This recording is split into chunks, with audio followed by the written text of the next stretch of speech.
Welcome to How Power Facebook Live.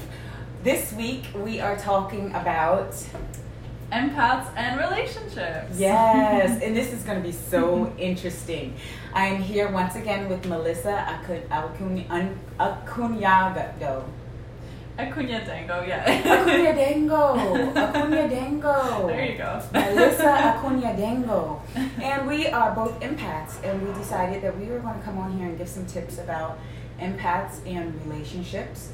Mm-hmm. Not only us being in a relationship with someone and how we perceive them, but also how they may perceive us, since empaths feel so much of people's pain and their joy, and we also can see sometimes, well, most of the time, what it is a person needs, what they're missing, and then we want to help them. Yes. Well, like, this is what you need to do. So when it comes to, are we talking about romantic relationships, or are we just talking about having friends, or what would you like to share? I think we can kind of cover relationships in general. And you guys can let us know if you want us to do a segment just on romantic relationships later, because of course there's a lot to be said and lots to cover. But in general, I would say that interacting with people, right, can be really tricky. And one of the things that is funny is, an empath is someone who really cares, has a huge heart, who wants to help, who feels your thoughts, your emotions, often can feel your needs. So that might sound like, one of the greatest people to be friends with or to be in a relationship with in general. And honestly, sometimes it's really not. It can be really, really challenging for both parties. So that's kind of what we're going to break down today, right? Yes. I took a few notes here. I did a little bit of research on empaths, and I know from my experience that when it comes to the dating world, I'm an empath, and when I'm talking to a guy who's not an empath 9 times out of 10, and I see things he needs to work on before he tries to start dating me, I'll start telling him, and he's like, he's ready to run. He's like, don't tell me what I need to do. And I'm like, don't try to date me. You're not going to work on yourself. And I think that's something that a lot of us do, right? Like, who have been working on ourselves, and who also, like, we are all for growth, and we really want to be with people who are growth-minded, right? Yes. And we need to be really careful, right? And it's something that I've been working on for a while now. It's like loving without attachment. So it's knowing that, okay, yes, I have that need to be the nurturer, right? I want to get in, I want to help someone, and it's not my job. It's not my job to change people or to do the work for them, because that's a big thing that I think a lot of us try to do, is that we step in uninvited, really, because, they're not asking us to come in and, like, change things for them, right? We can support them and lovingly push them to grow, right? Yes. But if we start saying, oh, well, you need to do this and you need to do that, well, what's going to happen? Obviously, they're going to feel attacked and they're going to run for the hills, pretty much. And, it's also we have to respect other people's journeys. And that was a really, really hard lesson for me to learn. Because, and I think we mentioned it last video, like, a lot of us empaths are hardcore people pleasers, and having been there, I know what it's like to just want to help everybody and want to just take on their pain so I can take their suffering away. And I really had to learn that it's not my job. First of all, I can't help everyone, right? Second of all, I shouldn't, right? Like, everybody needs to go through their journey to learn the lessons that they need to learn. This is true. And we need to respect that it's their path, and that, even if we might be able to see certain things and connect the dots that they can't, we need to let them see it in their own time, and we can be there to support them and just push them a little bit. And maybe ask some questions to help them to see, right? Yeah, but rather that's than true. trying to tell them. And that comes with effective communication. And that's a skill that can be acquired. You know, I took a class on effective communication because there was a time in my life where I just was, people wanted to be my friend, they were attracted to me for whatever reason, and I would be like, hey, I can help you. But at the same time, they didn't want my help. They wanted to tell me their problems, and I would be able to see the solution, but they weren't open to that. And they would be like, you should be a counselor, but not for me. And I'm like, and so when it comes to that, for me, it's like, you know what? I should be a counselor. So I went through that stage and I thought about it. A lot of people don't want you to counsel them on, they want to tell you your problems. They don't want the solution. They actually want to be a victim. And when I discovered that, I was like, oh, I can't be a counselor. I cannot listen to you and your problems and have a solution for you, and you are not open to trying it at all. And that goes into helping, that goes into dating as well. Because there are guys who are interested in me, and they always fall into the friend category because they're like, well, she'll be a good friend because she doesn't see me as an equal partner, equally yoked when it comes to mentally self-developing, spiritually self-developing, finding out the things and gifts that we came into this world with, and developing them. And a lot of people have gifts and they don't work on developing them, and so it's like, don't come to me because I'm a problem solver. So, you know, and the guys, they either become friends and we love each other dearly and we never cross that boundary, or we just go our separate ways because they feel like they can't handle what I dish out. And I'm like, good, go the other way because your mind is weak. You know, at the same time, I'm learning now effective communication. Yeah. And if a person wants your help as an empath, you can lead them into questions like you just said that will help them discover the answer on their own. Yeah. Or you can ask them, if you could change that, you know, would you want to? Yeah. If I could, you know, help you, would you accept that? Yeah, and I think that's so key what you just said, and it's such a huge part of effective communication is asking for permission.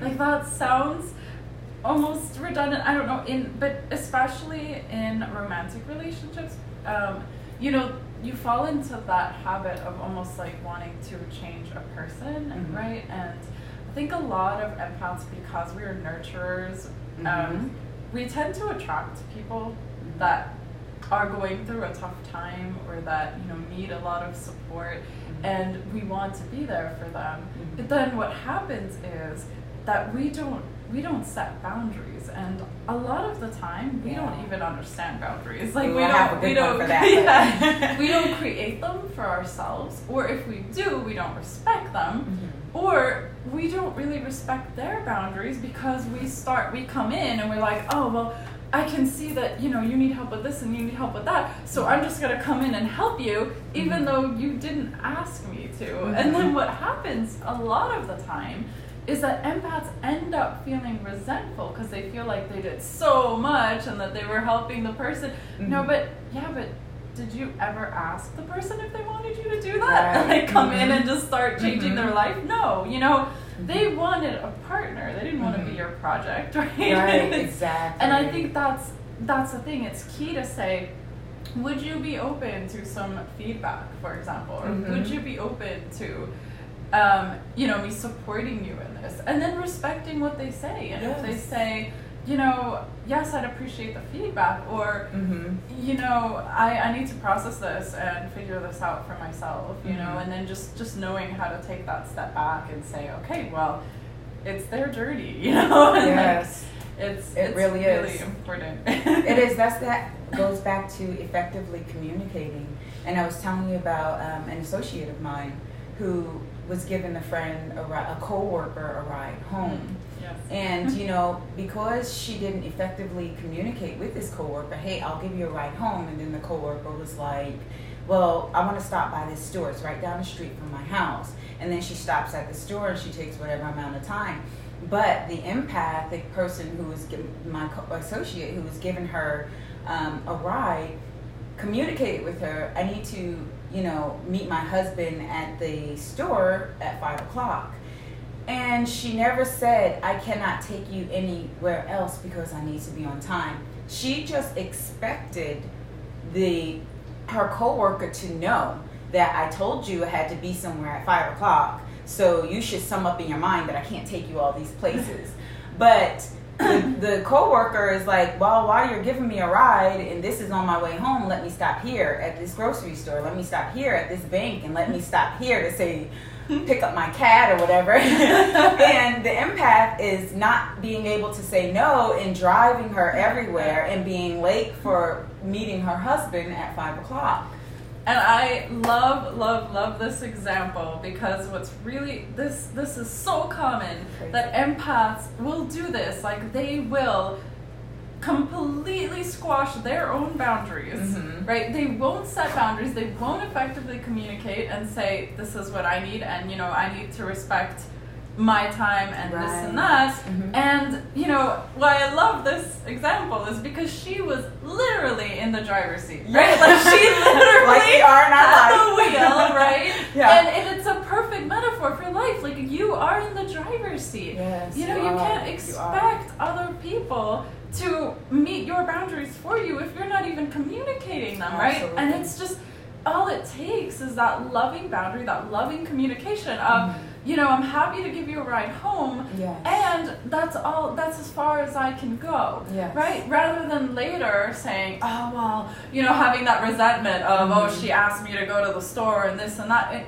It's, you chose to do those things. You chose to take her to the store and whatever and else. to the bank and to pick up her cat. Like, you made those choices while inside boiling because you couldn't say, no, I'm sorry, I cannot take you to those places. I can only take you home.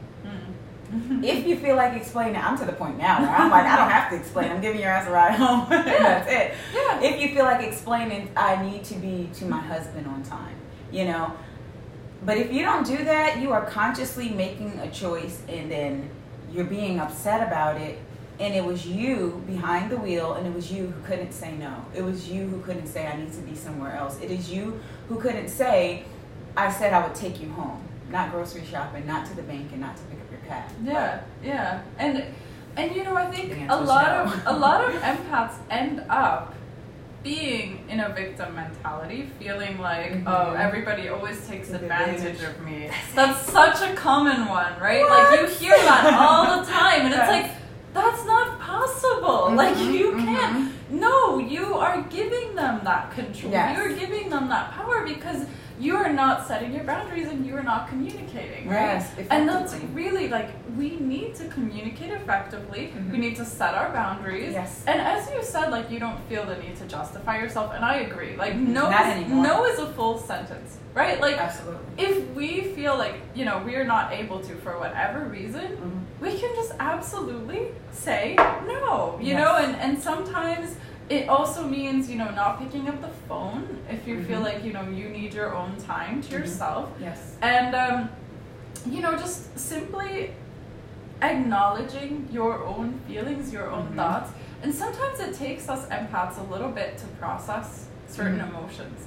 And it's okay to take that time out and process, right? Like, I know for me, I love going to huge events. I love being around people. I love going to conferences and retreats. And then as soon as I come back and I'm out of that space, like, I need at least a day to recoup and just be on my own. Recharge. And just give myself exactly that space to recharge, to meditate, to process, rather than going back into, like, a big environment with, lots of different energies. Yeah, because when you're spiritually drained, you cannot give anymore. And even the events that you were talking about are like-minded people. There are people who are into self-development. There are people who are into developing their business. There are people who are into becoming disciplined. Like, that's a whole nother realm, a different mindset of people. And so places like, I took some notes, empaths really really have unique abilities. And if you're not self-aware, which I'm a self-awareness specialist, I actually teach on how to become immensely self-aware. And when it comes to empaths, they can feel and experience problems, people's emotions, and it's like their thoughts, their waves that come across. You just pick it all up. And if you're not aware that you're picking this all up, you can become depressed, you know, because you will start taking on negative emotions, you know, and negative thoughts. And a lot of people out there are very negative minded. And as my mentor Sasha always says, that a negative mind is a dis-ease. It's a disease. It truly is. And then we're so in tune deeply as empaths. We're so in tune deeply that that the way other people feel and the way other people, how they think and what it is that they are, that frequency that they put out there into the atmosphere, we pick up. We completely understand it. You know, it's on a level that most people can't comprehend. You know, and it's truly a gift, but if we don't become aware of it, it becomes, you know, what is a good word for, if you don't become aware of the fact that you are really picking up all these vibrations from people, then you become a vessel to carry their, you know, their emotions. Yeah, and that can manifest in so many things, like you said, you know, mental illness, even physical ailments. I think I mentioned last time that I had back issues for a long time until I realized that I had literally been carrying people's stuff.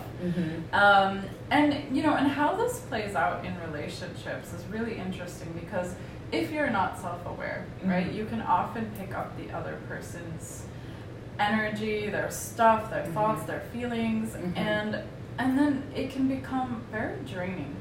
And you might get triggered by certain things. And then what happens is, if the other person is not an empath and they don't understand what is going on, and you're not communicating that, you know, all of a sudden you picked something up and you feel really drained, or you're extremely emotional, or you know, then this can cause a lot of tension. It can cause a lot of issues. And self-awareness. Absolutely, you know, being able to and being able to communicate that with someone, right? To have that self-awareness, to say, you know, I'm feeling slightly drained, you know, I'm processing this emotion today. I need some time. You know, I need some space, and taking that time out. So for empaths, I mean, I think for a lot of people in general, but for empaths in particular, it's really important that you actually take that time for yourself. You know, that you have a space that you can go to, like if you're living with someone, that you can meditate, you can get out of your head into your heart and just process, right? Because then what happens is, you know, it can be very, very toxic sometimes, you know, like lashing out at people, you know, things that can be avoided if you exercise self-awareness and self-care. Yeah, a lot of people get into emotional relationships. Oh, I love him, but it's because y'all are having sex. So y'all are bonding on, that is a spiritual realm. You know, you're connecting your spirit bodies and your physical bodies, but your spirit bodies. And when you separate from this person, and this person actually is sleeping with a lot of other people, you pick up those vibrations as well. And then you become a mess. You don't understand why things are not clear. Your head is cloudy because you've picked up things that you're unaware of. And also, a lot of people think that they feel a connection with somebody, and it's a negative connection. It's an emotion that is kind of draining. And they're like, I don't know why I'm drawn to him. He just knows how to, you know, what's the word when a man dominates, or a masculine dominates, you know, the feminine energy person. And basically she or this person is looking for all of her answers from this one person. It's like this negative connection that they have, and they're giving this person the authority over them instead of using their own. And that to me is a horrible emotional connection. Yeah. You I mean, know, it can become. that's where the anger comes in. Yeah, whether it's an overbearing, control, or it can become codependency. It can become Yes, that dependency, codependency. and it's really, really unhealthy. Yeah, but you're not aware that emotion that he has over your mind is that you feel that tug, but you're not aware of what it is, so you just go with the flow into that. And that is the most unhealthy relationship that you can have. It's like a codependence on someone. Yeah, and unfortunately, while we're on that, a lot of empaths tend to attract narcissists. Oh. Because narcissists love our energy. They love how we care for them, but they want to love that abuse attention. They love the energy. They love that, all that love, because empaths will shower you with love and affection. So of course, they'll take it in, and then they will drain you. So it's really exhausting. If I want to say this, if you do not know what a narcissist is, there are so many different types. It's a psychopath. It's a person who has major issues. First of all, they're not empathetic. They cannot really love, but they can do the actions of love. And also, they want a family, and they can coexist with a family, but normally they are manipulating and persuasive, and what's the other words? They just the worst people to be in a relationship with. Gaslighting, I think that's it. Oh yeah, the triggers. I didn't know anything about that before, and I was just like, oh. Yeah, so just to put a little bit of a more positive spin, so what can we do, right? How do we, as empaths, and as somebody who might be in a relationship with an empath, or even just a friendship, right? Like how do we go about that so that we can coexist peacefully, right? And have a really beautiful relationship. And one of them, we've mentioned a lot, but the most important one I would say is that really effective communication.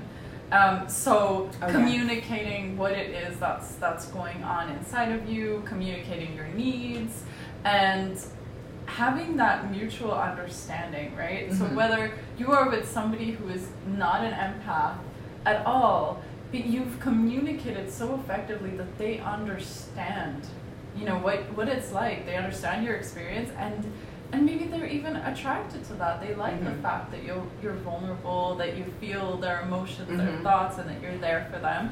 And the other big thing that we also mentioned is boundaries. Boundaries. We need to set loving boundaries for ourselves and respect other people's boundaries. I think that those are such key factors. And then, just having a deep understanding within yourself as an empath that not everybody is going to feel as deeply as you feel. And, don't judge other people for not feeling the way you feel, because not everybody's gonna take an emotion and skyrocket, throw it out into the universe and create a whole nother dimension. That's so go journal on that shit. Excuse my French. Don't judge other people for it. Put it all into a journal. Put it into artwork. Channel it. In music, dancing. Whatever it is. Find that creative outlet to express your emotions, right? But don't expect other people to understand how deeply you feel, because I think that's something that happens a lot, is that, it's like an empath gets into a relationship with someone who's not an empath, and then they expect the other person to feel as deeply as they do, and then they get frustrated, why don't you feel as deeply as I do? Because they're just not wired the same way. Yes, you're absolutely correct about that. I jotted down some notes here about being able to channel that energy. Being an empath is such a superpower. There are people. So once you realize what being an empath is, and you become self-aware, you can know who to tune into and who not to tune into. And this takes knowing yourself. When it comes to being in certain places like the airport, I already know that I was born to live a jet set life because I feel everything at the airport and it feels disgusting to me. I'm just like, I need to get out of here. But when it comes to being in a relationship, first it's to know yourself. Mm-hmm. And I don't have very many close friends because a lot of people don't know themselves. And when you hang around people who don't know themselves, it can be very dangerous because whatever they intend to do to you is what they're doing to themselves. And they can do any old thing, you know? And so when it comes to knowing yourself as an empath, we as empaths can be draining to be in a relationship with as well. I know that there's a guy that I get a lot from him. And I stay plugged into him. It's like a spiritual connection. And every day I'm plugged into him. Every day I'm reaching out to him. Every day I'm connected with him. So when he wants a break, like to recharge his brain because I'm plugged into it every day, I'm like, okay, let me stop draining him so he can get full so I can drain him again. No. No, that isn't what I want to do. But I also, it brought me into an awareness that, okay, I need to not take so much. Mm-hmm. You know, you also have to give. We are givers. Mm-hmm. But he's an empath. Mm-hmm. And so he's a giver as well. But I realized that he has boundaries. Mm-hmm. And it's okay to take a step back. Because tuning into him on a daily basis has helped me shift my thinking when it comes to my son and his dad. If his dad messages me and it's something, I'll put him on block so quick and I'll think about it. Hey, what would so-and-so do? And I'll go watch one of his videos and I'll go listen to one. And I'm really allowing him and his path that he's chosen to help shift my thinking in the path that I chose. I use him as a measurement to build foundation for my son because he tells a story about how he's raised. And I use him to build a foundation for my son. I take some things that are for me and I implement them immediately. There are some other things that, you know, he does on a daily basis. Like one of his slogans are work like you're broke. And that's what I do. He says, work the clock. And I do things like that. Like as you see on that board up there, it says work the clock. And working the clock actually means from the time that you wake up, mm-hmm. you know, what are you doing to mm-hmm. self-develop? What are you doing for your private time? Mm-hmm. What do you want for your family? He's always talking about what you want for your family. And I realized I'm going to have a blended family. So what is it that I want? What type of husband do I want? What type of, you know, what type of man do I need to be that I'm not going to scare? Because I'm an alpha. And a dominant type of person. So if I have a man, he needs to be an alpha. They say alpha men and alpha women don't get along.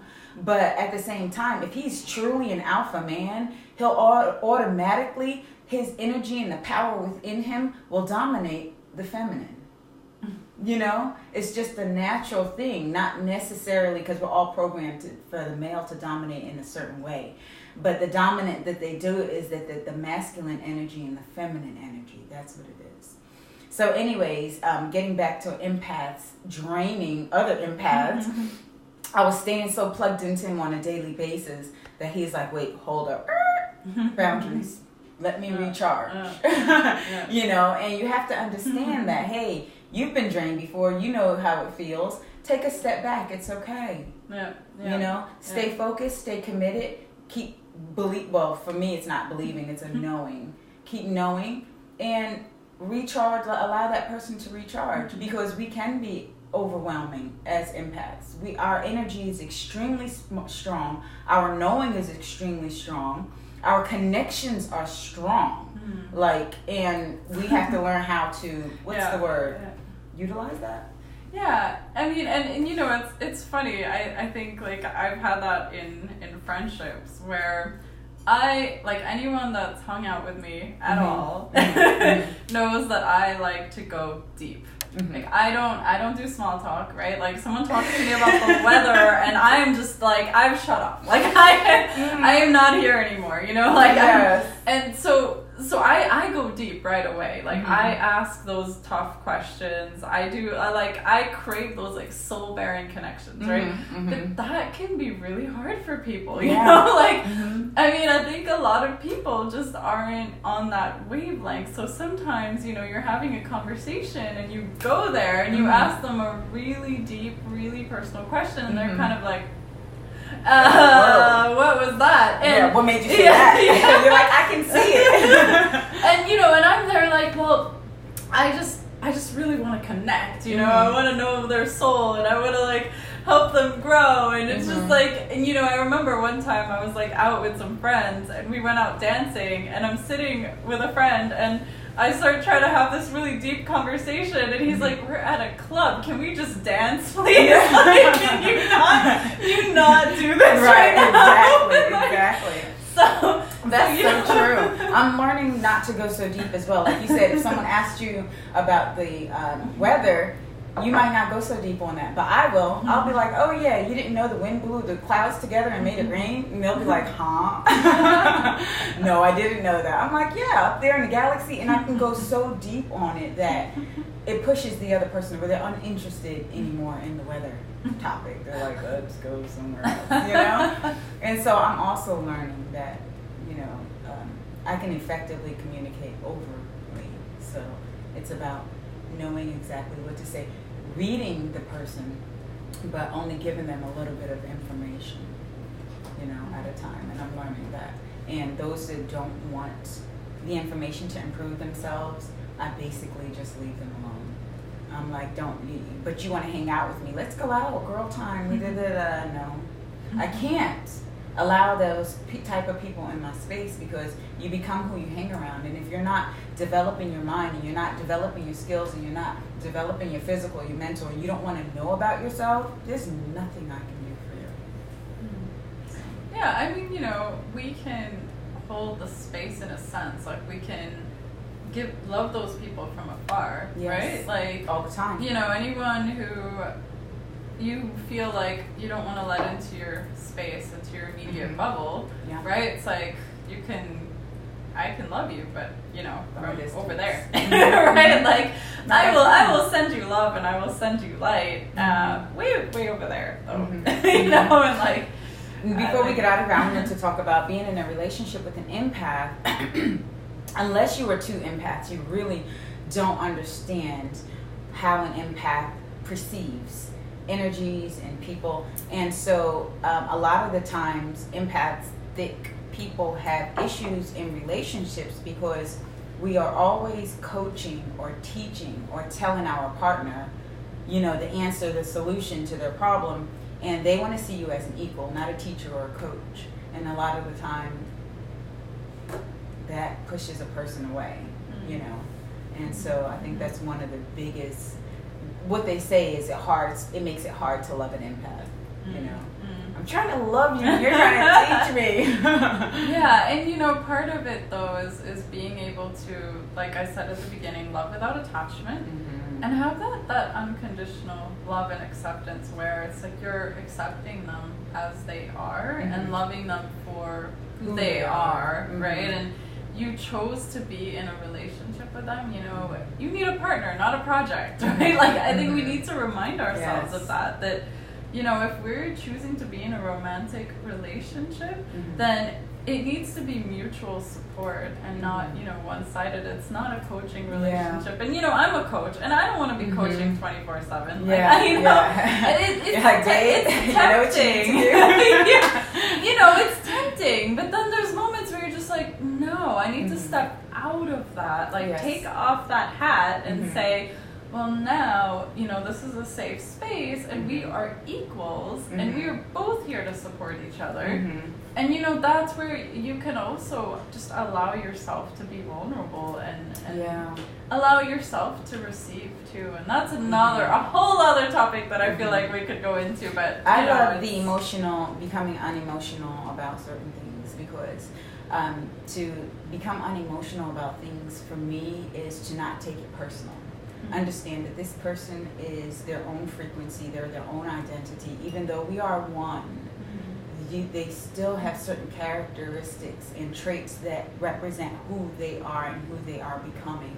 So once you identify that, you can become emotionally unattached and stand in your awareness of this being, you know, and that helps me not to take things personal. Helps me so much because I do understand that everybody is in a growth process. Yeah, you know? Absolutely. I mean, for me, that was the learning of, you know, respect everyone else's model of the world. Just knowing that, you know, we are all made up of our experiences, our programming, our conditioning, the things that we have learned, seen, heard, you know, since we were kids, and just everything that we've picked up throughout our life. Like, we have formed our unique model of the world, and everybody has their model of the world, right? And we're all doing the best we can with what we have. So knowing that and saying, you know, when somebody says something or does something that doesn't feel good or that triggers you, you know, that wasn't their intention. I mean, some people might be intentionally trying to hurt you, but even so, that's just a reflection of what's going on inside of them. It's their journey, it's their path. So knowing that and saying, you know, I'm going to respect their model of the world, that really helps to not take things personally. And I mean, that's such a huge key for absolutely everybody. But you know, like, yeah, don't take things personally, even when it feels personal, even when it feels like somebody is personally attacking you. It's their own stuff that they need to work through.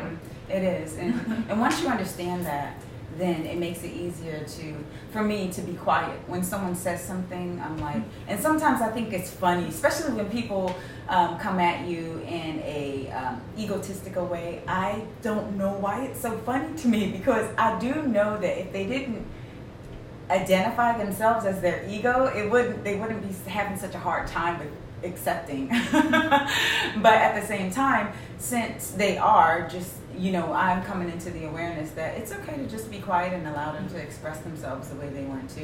You know, I don't have to be offended. I don't have to take it personal. And everyone's entitled to their own opinion, really right? are. Like, you know, if we're entitled to our opinion, they're entitled to theirs. And you know, I think one of the key things is also knowing that, you know, not everybody has to like you, not everybody has to vibe with you, and that's okay. You know? And I have the type of personality where either you love me or you just want to get the freak away from me. And either you're direct or you're indirect. A lot of people who want to get away from me are very indirect. They're kind of like, let's beat around the bush, and that's like, you know, and then I'm like, let's talk about the problem directly, the root of the problem, how it got there and how we can fix it. They're like, no, I don't want to fix it. I want you to feel sorry for me. I'm a victim.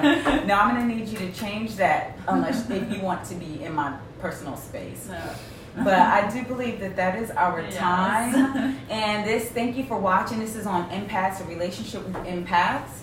And not just how we perceive, you know, the other person, but how another empath could perceive us, because I don't think that we drain people who are not empaths.